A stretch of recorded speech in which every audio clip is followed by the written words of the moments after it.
우리 좌우 옆 사람에게 인사해 볼까요? 사랑하고 축복합니다. 네, 5월 달은 가정의 달이죠. 근데 올해는 보니까 날짜가 원래 교회에서는 5월 첫째 주일을 어린이 주일로, 둘째 주일을 어버이 주일로 지키는데 올해는 보니까 어버이 날이 내일이에요. 5월 8일이. 그래서 오늘 어린이 주일 겸 어버이 주일로 이렇게 같이 하게 됐습니다. 오늘 말씀은 자녀에 대해서 말씀을 준비했습니다. 자, 오늘 본문 창세기 18장 19절 말씀 한번 다시 읽어볼까요? 시작. 내가 그로 그의 자식과 권속에게 명하여 여호와의 도를 지켜 의와 공도를 행하게 하려고 그를 택하였나니 이는 나 여호와가 아브라함에게 대하여 말한 것을 이루려 함이니라. 아멘. 자, 세번역 성경에는 19절을 이렇게 말씀했어요. 내가 아브라함을 선택한 것은 그가 자식들과 자손을 잘 가르쳐서 나에게 순종하게 하고 옳고 바른 일을 하도록 가르치라는 뜻에서 한 것이다. 그의 자손이 아브라함에게 배운 대로 하면 나는 아브라함에게 약속한 대로 다 이루어 주겠다. 그렇게 말씀하셨어요. 그러니까 하나님이 아브라함을 선택하신 것은 아브라함 한 사람만 위해서 선택한 게 아니란 거죠. 아브라함을 통해서 그 후손까지 복을 주시려고 아브라함을 선택하셨다는 거예요.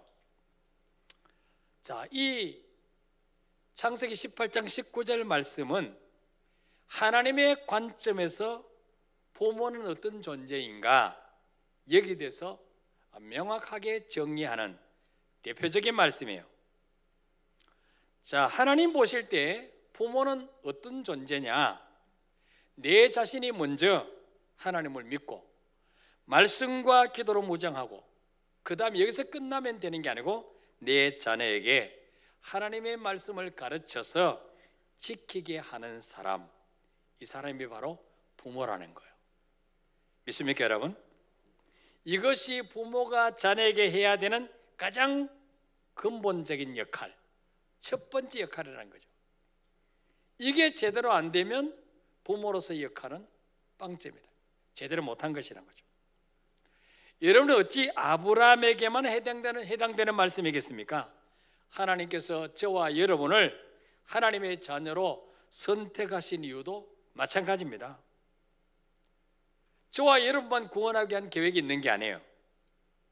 우리가 먼저 구원받고 내 자식들과 후손들을 말씀으로 잘 가르쳐서 하나님 말씀대로 순종하게 하고 옳고 바른 일을 하도록 가르치라고 우리를 선택하시고 구원하셨다는 것입니다. 믿습니까, 여러분? 예. 그래서 우리 후손이 우리에게 배운 말씀대로 살면 하나님께서 아브라함에게 약속하신 그 복을 다 이루어 주겠다. 그렇게 약속하셨어요. 자, 그러면 하나님이 아브라함에게 약속하신 복이 무엇일까요?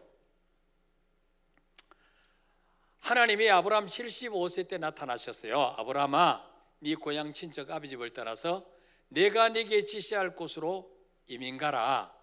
그러면 내가 너에게 이런 복을 주겠다 하면서 하신 복이 창세기 12장 2절 3절에 나오고 있어요. 자, 읽어볼까요? 시작. 내가 너로 큰 민족을 이루고 네게 복을 주어 내 이름을 창대하게 하리니 너는 복이 될지라.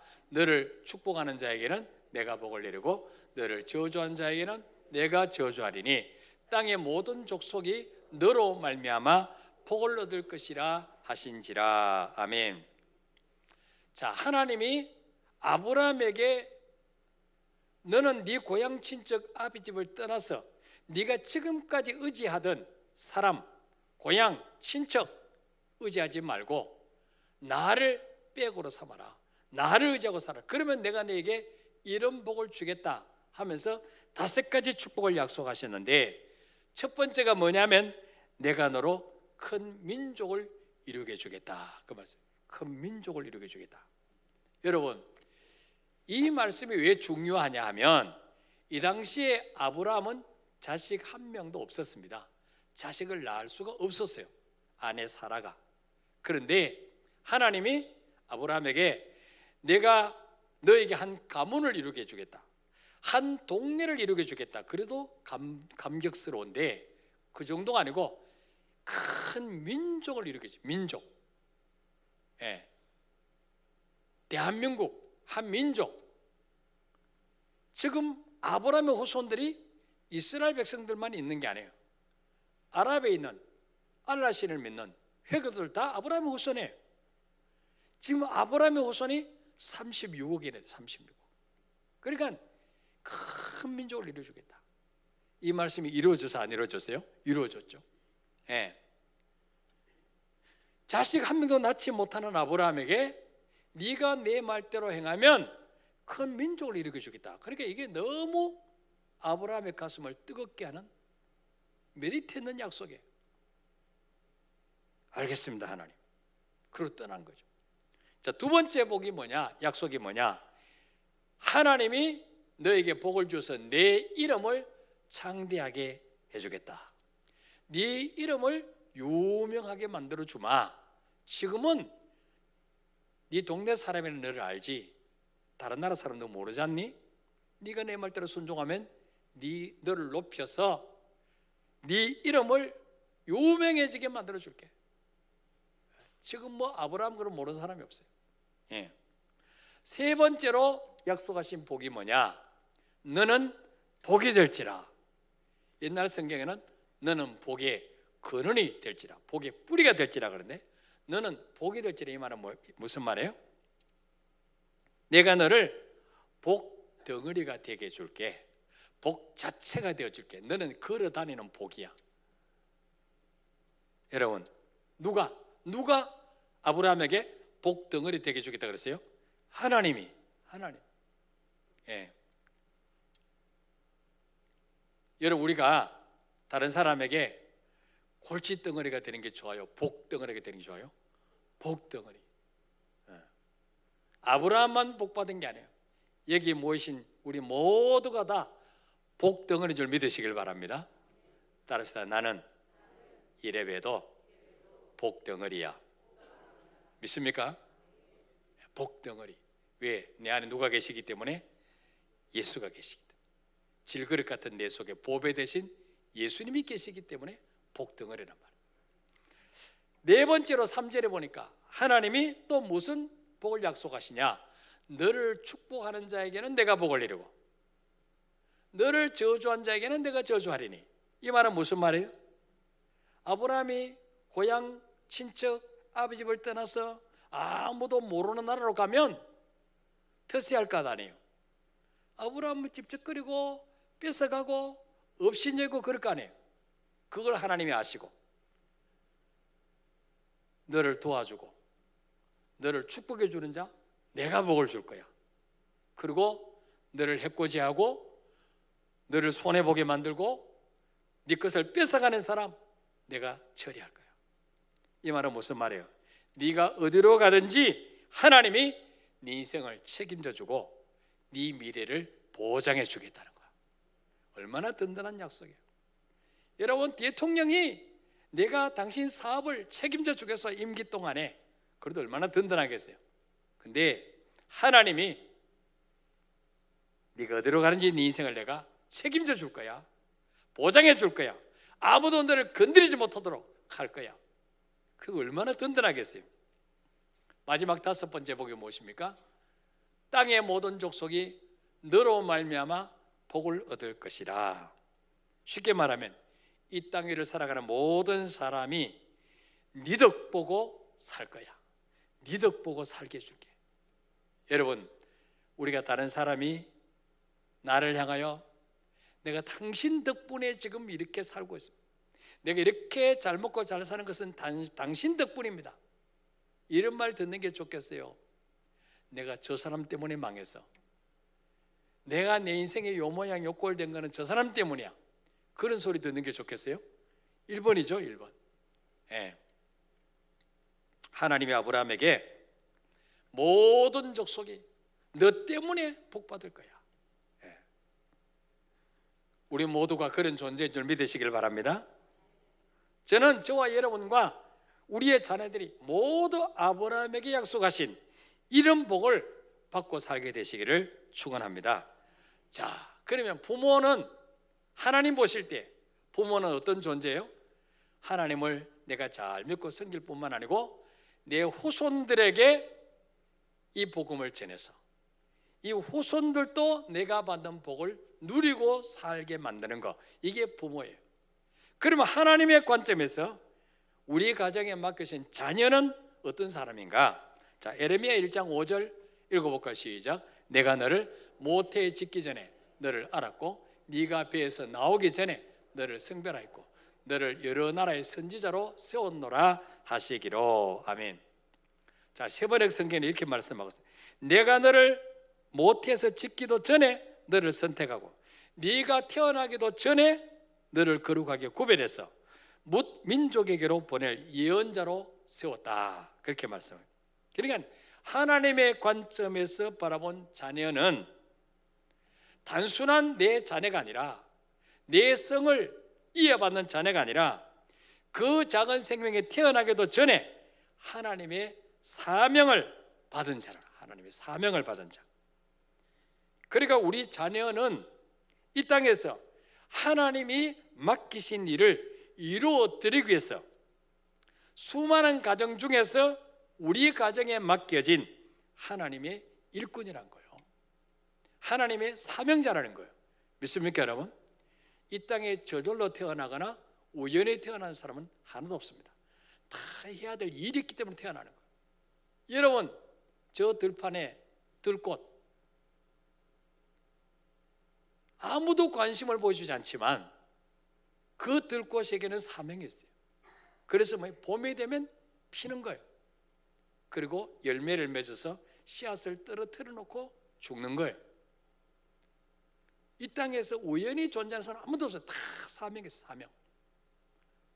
여러분 자녀도 사명이 있어요. 하나님이 그를 통해 사실 일이 있기 때문에 보내주신 거예요. 믿습니까, 여러분?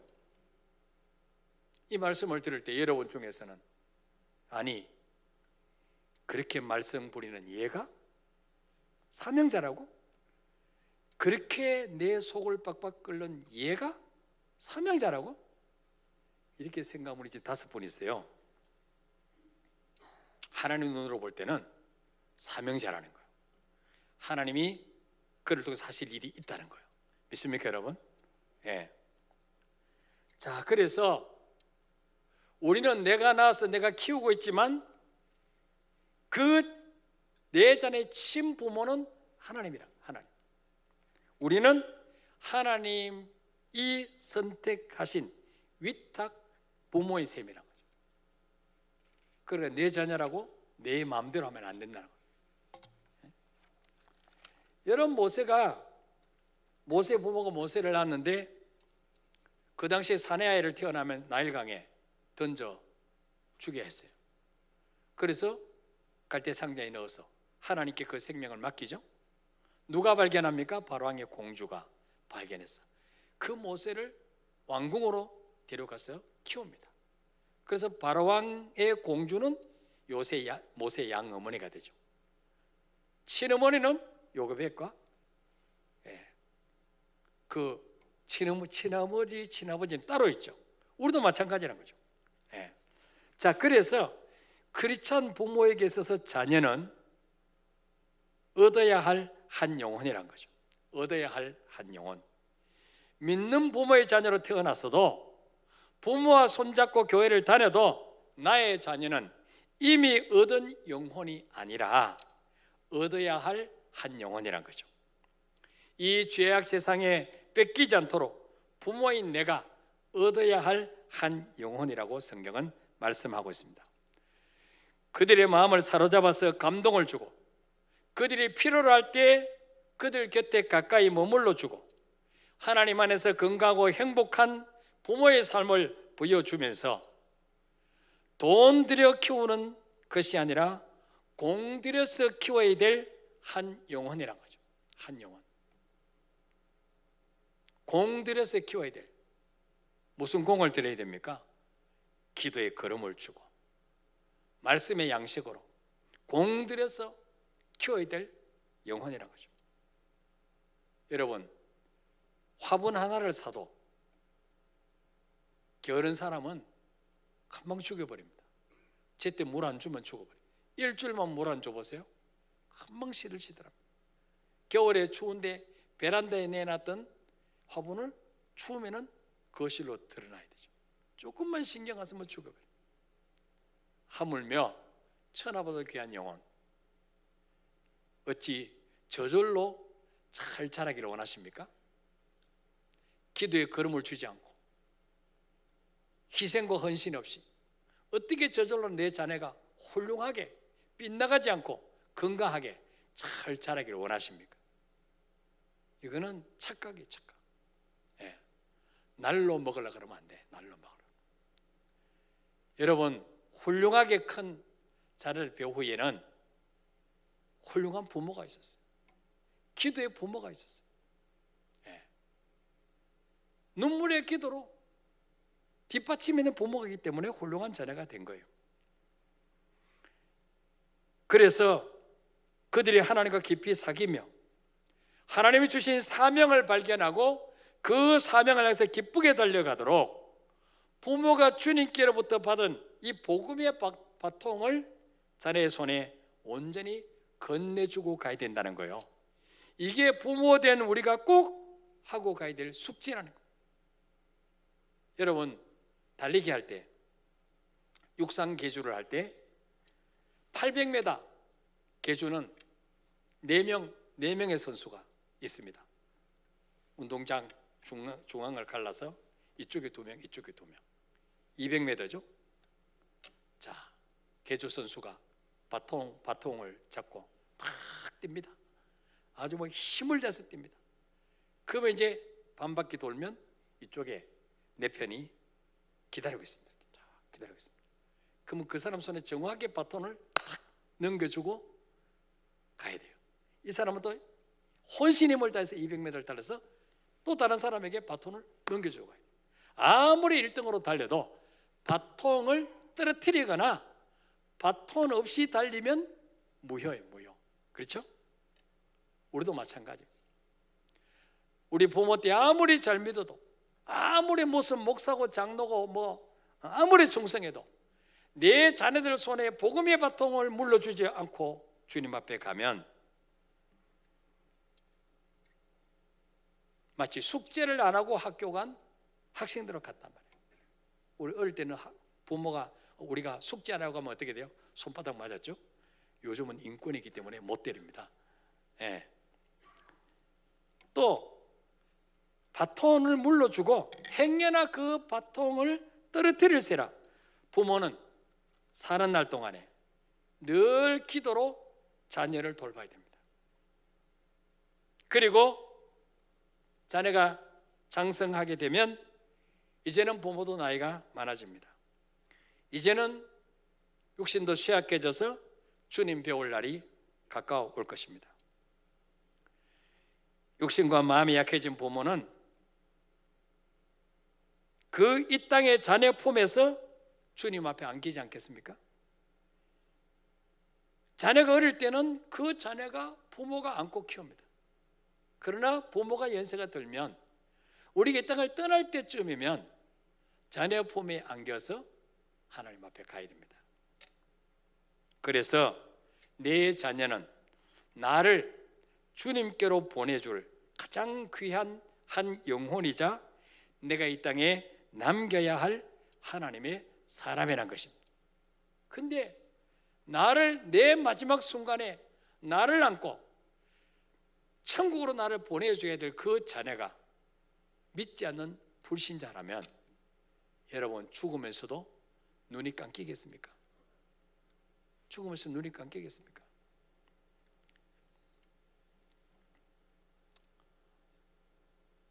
얼마 전에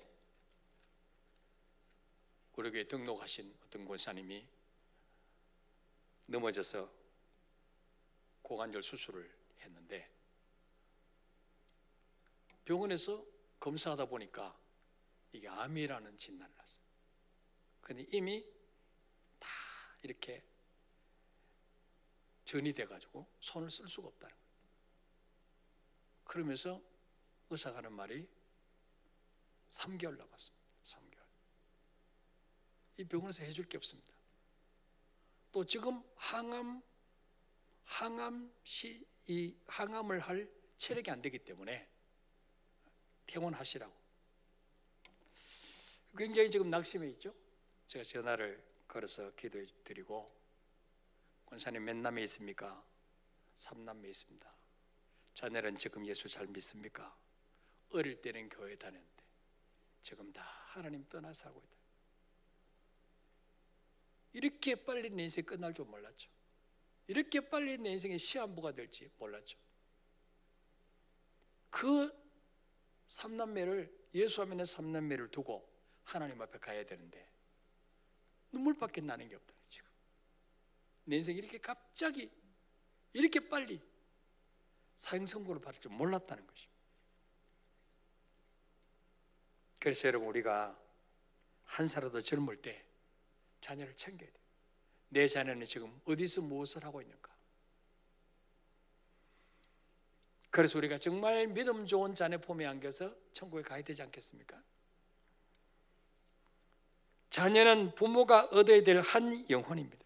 이미 얻어놓은 영혼이 아니에요. 이거 착각하면 안 돼요.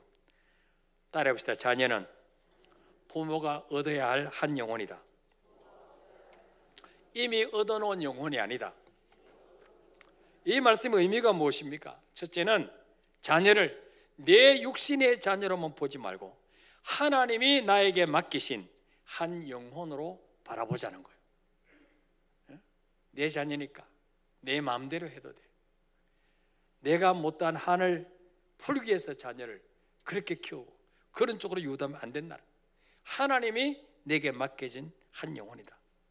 이 말씀의 두 번째 의미는 자녀의 마음을 놓고 그 마음밭을 준비시켜서 그곳에 하나님의 사랑과 복음을 심고 가꿔야 된다는 거예요. 이 부모 자식의 관계가 이렇게 막혀 있으면 안 된다. 막혀 있으면. 예. 자식이 부모를 향해서 마음문을 닫고 있으면 안 된다는 거예요. 복음을 전할 수 없다는 거죠. 세 번째 이 말씀의 의미는 하나님을 믿는 나의 자녀로 태어나서 지금 교회 다니고 있으니까 내 자식의 구원은 따놓은 당상이야, 이렇게 생각하지 말라는 거예요. 초등학교 때까지는 잘 부모 따라다녔는데 중고등학교 올라가서는 안 다니는 사람이 얼마나 많은지 몰라요.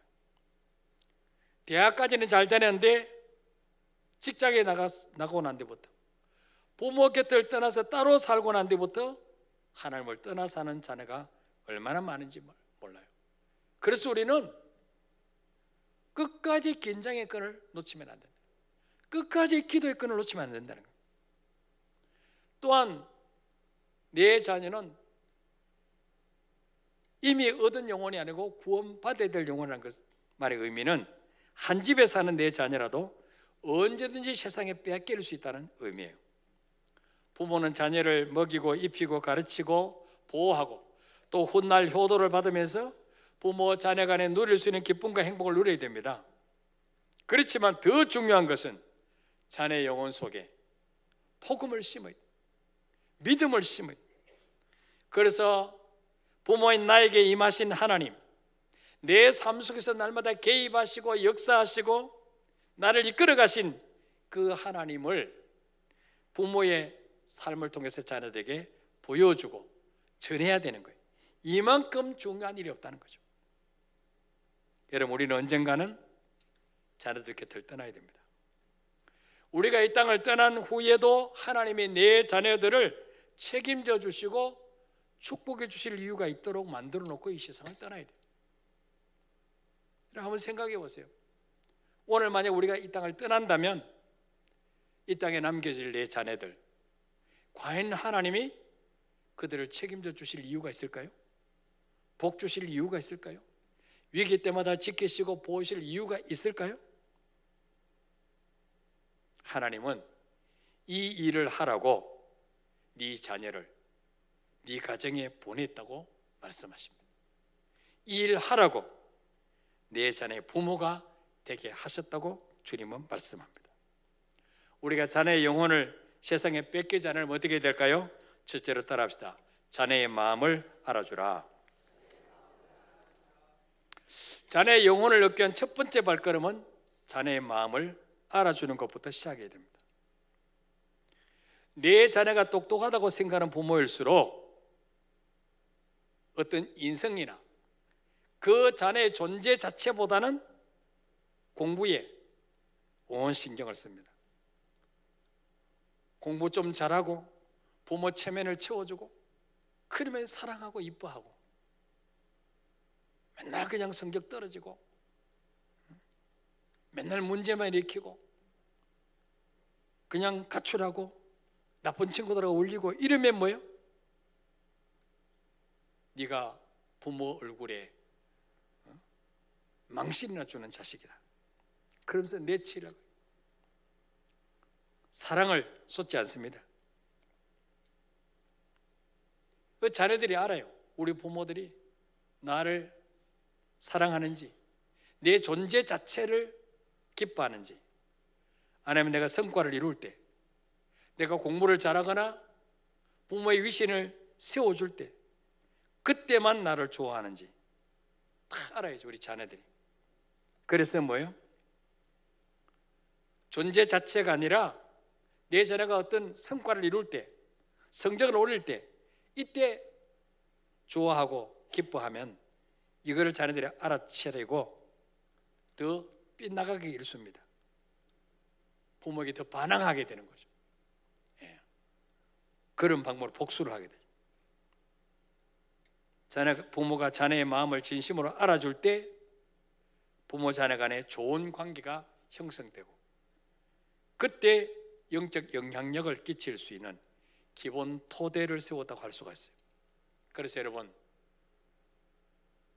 어떤 공부나 세상 것 때문에 자녀와 관계가 마음이 막히면 안 돼요. 이보다 더 중요한 것은 존재 자체입니다. 이 자녀가 존재함으로 나에게 얼마나 행복과 기쁨을 주셨나. 예. 좋은 대학 못 들어가도 괜찮아요. 머리 나빠도 괜찮아요. 믿음만 제대로 잘 전수하면 하나님이 자녀 인생을 책임져 주시는 거예요. 예. 두 번째로, 자녀를 세상에 뺏기지 않으면 어떻게 될까요? 따라합시다. 부모가 모범을 보여야 된다. 자녀들은 부모와 함께 24시간 같이 살아요. 우리 부모의 믿음이 진짜인지 가짜인지 다 보고 있습니다. 교회에서의 모습과 집에서 모습이 달라도 너무 다르다는 것을 봅니다. 여러분, 다른 사람에게는 얼마든지 가면을 쓰고 살 수가 있어요. 그런데 가정에서는 가면을 쓰고 살 수가 없어요. 24시간 같이 있으니까 내 모습을 그대로 다 보일 수밖에 없어요. 그래서 목사님들 중에도 교회에서 모습과 가정의 모습이 전혀 다른 분들이 들어 있습니다. 그래서 사모님이 밥통을 들고 우리 강대상에서 삽시다. 강대상에서 삽시다. 강대상에 설 때는 당신이 너무 거룩하고 괜찮은 남자인데 집에 오면 그렇지 못하니까. 예. 왜 목회자 자녀 가운데서 교회 안 나옵니까? 빗나가고 방황합니까? 교회에서 모습과 가정에서 아버지 모습이 다르기 때문에. 교회 안에서 목사 장로끼리 싸우고 멱살 잡고 강대상에 끌어내리고 이런 걸 볼 때 자녀들이 상처를 받는 거예요. 교회가 이런 곳이라면 나 예수 안 믿겠다는 거예요. 다 부모 책임이죠. 예. 부모는 하나님께 드린 예배를 대수롭지 않게 여기면서 자녀에게 예배 안 드린다고 야단치면 모순된 부모의 모습을 보고 반항하게 돼요. 예. 여러분, 신앙은요 말로 가르치는 게 되는 게 아니에요. 모범으로 보여주는 거예요. 예수는 이렇게 믿는 것이다. 신앙생활을 이렇게 하는 것이다. 헌금생활을 이렇게 하는 것이고 기도생활을 이렇게 하는 것이다. 인생의 위기가 몰려올 때 이렇게 헤쳐나가는 것이다. 그걸 보여주는 거예요. 보여주는 거. 가정에 어려운 문제가 생겼을 때 자녀들은 유심히 봅니다. 우리 부모들이 어떻게 이 난관을 헤쳐나가는가. 기도와 말씀으로 헤쳐나가는지, 인간의 장깨를 쓰면서 세상적인 방법으로 살아가려고 하는지, 적당히 사는지 다 보고 있어요. 친구들과 다투지 말고 양보하며 네가 먼저 이해하며 잘 지내야 돼. 이렇게 말하기 전에 부모가 먼저 주위 사람들과 화목하게 양보하며 지내는 것을 보여줘야 돼. 공부를 열심히 하라고 하기 전에 부모가 자기 역할, 자기에게 맡겨진 일 성실하게 최선을 다해서 하면 자네가 그걸 보는 거예요. 아, 저렇게 사는구나. 신앙생활 저렇게 하는구나. 직장생활 저렇게 하는구나. 보는 거죠. 그런 이야기 있잖아요. 문제의 청소년 뒤에는 문제의 부모가 있다. 문제의 청소년 뒤에는 반드시 문제의 부모가 있다. 여러분 가출해서 노숙하고 혼숙하고 마약에 손대고 이런 자녀들 보세요. 가정이 따뜻한 가정이 없습니다. 다 해체되고 부모의 관심을 받지 못하고 부모의 사랑을 받지 못하니까 그런 거예요. 여러분 자녀들이 반항하고 여러분 마음 아프게 한 일만 골라 할 때 어떻게 생각이 됩니까? 아, 이 아이가 더 부모의 사랑을 필요로 하는구나. 더 관심을 받기를 원하는. 이 아이에게 더 기도가 필요하구나. 이 모습이 하나님 앞에서 내 모습일지도 몰라. 하나님은요, 왜 자녀들 방황하도록 내버려 두실까요? 그 자녀를 통해서 나를 보라는 거예요. 내가 하나님 앞에 저런 모습이 아닌가. 부모의 모범이야말로 자녀의 영혼을 얻을 수 있는 두 번째 조건이에요. 마지막으로 자녀의 영혼을 얻기 위해서는 어떻게 될까요? 따라서 하나님께 맡기고 하나님을 신뢰하라. 잠언 3장 5절에 7절 읽읍시다. 시작. 너는 마음을 다하여 여호와를 신뢰하고 내 명철을 의지하지 말라. 너는 범사의 그를 인정하라. 그리하면 내 길을 지도하시리라. 7절. 스스로 지혜롭게 여기지 말지어다. 여호와를 경외하며 악을 떠날지어다. 아멘. 부모들이 자녀를 기르면서 스스로 지혜롭게 여길 때가 얼마나 많은지 몰라요. 이렇게 하면 부모 이야기가 잘 될 거야. 마치 자녀의 장래를 내가 다 아는 것처럼 그들의 앞길을 내가 좌지우지할 때가 많습니다. 그 아이가 잘하는 적성이라든지 재능은 보지 않고 어느 과에 가면 대기업에 취직하고 어디 과에 가면 돈을 많이 벌 수 있을까? 여기에 전부 초점이 있어요. 그러니까 부모가 원하는 대로 갔다가 적성이 안 맞으니까 몇 년 하고는 자퇴하고 또다시 달아나고 또다시 공부를 하는 거예요. 이 모든 것이 하나님을 경외하지 않는 악이라고 그랬어요. 그래서 마음을 다하여 자녀의 영혼을 하나님께 맡기고 신뢰하는 것이 세 번째 조건이에요. 우리 부모는요, 자녀들의 장점보다는 단점과 약점이 더 많이 보여. 그렇죠? 잘하는 게 참 많은데, 우리 자녀들에게 잘하는 게 참 많은데 그것보다는 단점과 약점이 더 많이 보여. 그래서 너는 이것도 못하니? 너는 왜 하는 모양이 늘 그 꼴이야? 계속 단점만 지적해요. 그러니까 더 주눅들게 되죠. 그러나 하나님께서 사명자로 쓰시기 위해서 우리 가정에 맡겨주셨으니 지금은 사춘기고 빗나가고 힘들게 하지만은 기도로 인내하며 하나님의 때를 기다리면 하나님은 질그릇 같은 그 인생도 반드시 보배 같은 하나님의 사람으로 높여주시고 하나님이 그들의 미래를 이끌어 가실 줄 믿으시기를 바랍니다.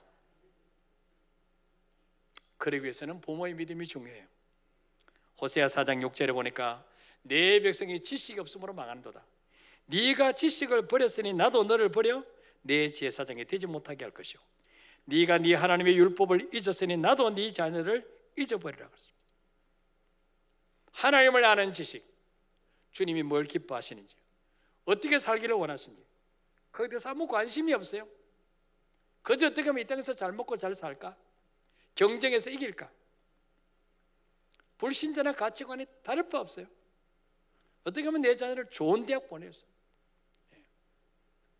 연봉 높은 데 취직하게 할까? 이게 관심이 되어 있다면 이건 믿음의 사람이 아니죠. 네가 네 하나님의 율법을 잊었으니 나도 네 자녀들을 잊어버리라. 굉장히 두려운 말씀이에요. 현실이 힘들고 어렵다고 말씀을 잊어버리고 적당히 타협하며 살면 하나님도 내 자녀를 잊어버리라 그랬어요. 여러분, 부모와 자녀의 관계는요, 이 뗄래 뗄 수 없는 관계예요. 하나님과 우리의 관계는 당대에서 끝나는 게 아니에요. 자손 천대까지 이어집니다. 연결되는 거예요. 아브라함이 독자 이삭을 바치래도 아멘하고 바쳤더니 하나님이 그 아들 이삭에게 백배 복을 주시잖아요. 손자 야곱이 지팡이 하나 가지고 도망갔지만, 빈손으로 갔지만 12지파 한 민족을 이루게 하셨잖아요. 증손자 요셉 때는 형들의 미움받은 노예로 팔려갔지만 세계 최대 강대국 이집트의 총리를 세우십니다. 다윗이 하나님을 감동시켰더니 하나님의 솔로몬과 그 후손들에게 복을 주십니다. 여러분, 자녀들에게 좋은 대학보다도 믿음을 꼭 물려주시기를 바랍니다. 그래서 우리가 하나님 앞에 섰을 때 자녀가 우리의 기쁨과 자랑의 면류관이 되시기를 바랍니다. 아브라함 때문에 이삭의 복을 받았듯이 저와 여러분 때문에 우리 후손이 복을 받는 그런 복된 부모가 되시기를 축원합니다. 우리 한번 찬양하고 기도하겠습니다.